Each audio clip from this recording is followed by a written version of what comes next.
Belém, uma cidade onde as lendas se misturam ao cotidiano como o vapor úmido da floresta, abrigava a decadência de Álvaro Monteiro, um comerciante ambicioso que havia perdido tudo, exceto o desespero. Seu pequeno negócio, uma mercearia sufocada pela concorrência desleal e pelos juros exorbitantes, estava à beira da falência. Nas noites abafadas, Álvaro se sentava à beira do rio Guamá, ouvindo o murmúrio das águas, tentando afogar as preocupações que, como sombras, o cercavam cada vez mais. Os olhares piedosos dos vizinhos e os murmúrios sobre seu fracasso o consumiam. Foi então que ele ouviu pela primeira vez uma voz estranha. Não era alguém falando, mas um sussurro rouco, surgindo do nada, insinuando uma solução. Rua das Almas, o caminho ao fim é o começo da salvação. Álvaro tentou ignorar, mas o eco daquelas palavras perseguia seus pensamentos, até mesmo nos sonhos. Ele começou a ouvir a voz em lugares improváveis, das paredes de sua casa, entre os rangidos das prateleiras vazias da loja, até no farfalhar das árvores próximas.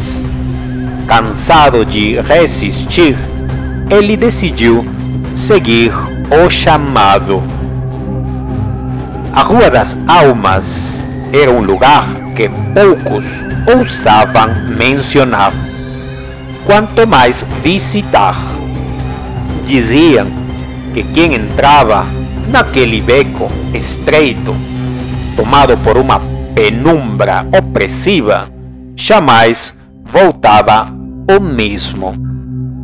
As paredes eram cobertas de musgo escuro e o silêncio ali parecia vivo, como se algo observasse cada movimento. No final do beco havia uma casa que parecia condenada pelo próprio tempo. Janelas de madeira rachada e cortinas de veludo puído fechavam o espaço, mas ainda assim era possível ouvir vozes baixas vindo de dentro, como um coro macabro de almas lamentando sua sina. Álvaro hesitou diante da porta. Um cheiro acre, como enxofre misturado com podridão, invadiu suas narinas. Quando a porta rangeu e abriu sozinha, ele percebeu que não havia volta. Lá dentro, a escuridão parecia ter textura, como se pudesse engoli-lo. Sentada no centro da sala, entre velas de chamas negras, objetos estranhos de ossos e couro, estava Dona Eulália, uma velha que parecia esquelética. Seus olhos fundos e negros como carvão fixaram-se nele. Sem ele dizer uma palavra, ela sorriu de maneira sinistra. "Você quer prosperar, não é?" perguntou. Sua voz parecia um sussurro que se misturava ao ar, envolvendo Álvaro como uma teia. Ele acenou, incapaz de falar. Mas lembre-se, cada milagre cobra seu preço.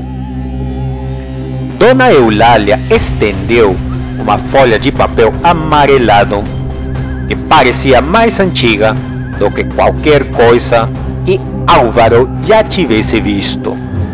Havia símbolos incompreensíveis espalhados por toda a folha, mas o espaço central estava vazio. Assine seu nome, ela disse, enquanto puxava uma pequena adaga de prata, manchada por algo que ele preferiu não identificar. Sem pensar, ele pegou a adaga e cortou seu dedo. O sangue escorreu quente e, ao cair sobre o papel, foi absorvido rapidamente, como se aquele contrato estivesse sedento. Assim que ele assinou, o ar ao seu redor mudou. Uma sensação de euforia invadiu seu corpo e ele se sentiu como se houvesse conquistado o mundo. Dona Eulália riu, um som gutural e grotesco que fez seus pelos se arrepiarem. Está feito, sua sorte mudará, mas o preço será cobrado. A alma nunca mente. Álvaro tentou perguntar o que ela queria dizer, mas foi interrompido por uma onda de tontura.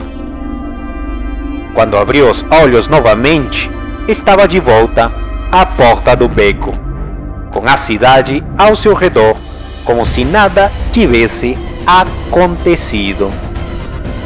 Nos dias que se seguiram, a vida de Álvaro mudou de maneira espetacular. Sua mercearia se transformou em um sucesso absoluto. Clientes surgiam em multidões, comprando tudo o que ele oferecia, mesmo os produtos mais caros. Em pouco tempo, ele abriu outras filiais em Belém, todas prosperando de forma milagrosa. O dinheiro fluía como nunca antes, e ele comprou uma mansão no bairro mais luxuoso da cidade. Tornou-se uma figura conhecida e admirada, participando de eventos da elite e deixando para trás qualquer memória de sua antiga vida. Mas havia algo que Álvaro não conseguia ignorar. Durante as noites, ele ouvia coisas. Primeiro, eram sussurros, como na Rua das Almas, mas logo vieram os passos lentos, arrastados, subindo e descendo as escadas. Espelhos pareciam mostrar reflexos que não eram dele, e sombras se moviam pelas paredes, mesmo quando não havia luz suficiente para projetá-las. Numa noite sem lua, Álvaro foi despertado por um som diferente. Não eram mais os passos ou os sussurros habituais. Era uma batida ritmada, pesada, vindo de dentro de seu quarto. Quando abriu os olhos, viu uma figura encapuzada parada ao lado de sua cama. Era alta, magra demais para ser humana. Sua presença parecia sugar todo o ar do ambiente. Em uma das mãos segurava uma balança prateada. Na outra, uma corrente negra que se arrastava pelo chão. Álvaro Monteiro, a voz grave e distorcida, anunciou: o contrato foi cumprido. Sua alma é minha. O homem tentou fugir, mas seu corpo estava preso ao colchão, como se correntes invisíveis o segurassem. Ele tentou gritar, mas sua voz não saía. Como um gesto, a figura encapuzada abriu uma fenda no chão, de onde mãos em chamas começaram a emergir, agarrando seus tornozelos. No dia seguinte, Álvaro havia desaparecido. seus empregados encontraram a casa em completo silêncio, exceto por uma marca de fuligem no chão do quarto, exatamente onde ele havia estado. Sobre a cama, o contrato que ele assinara estava queimado, mas seu nome ainda brilhava em letras vermelhas. A mansão foi abandonada e, com o tempo, ganhou a reputação de ser amaldiçoada. Vizinhos dizem que, em noites de chuva, é possível ouvir os gritos de Álvaro, misturados a risos grotescos que ecoam pelas paredes. Outros juram ter visto seu reflexo em janelas vazias, com olhos desesperados, como se implorasse ajuda de um mundo que já não podia alcançá-lo. A lenda de Álvaro Monteiro tornou-se um aviso sombrio em Belém. A Rua das Almas ainda está lá, esperando por sua próxima vítima. E no final de cada sussurro, há sempre a mesma frase, como um lembrete cruel: a alma nunca mente, mas nunca volta.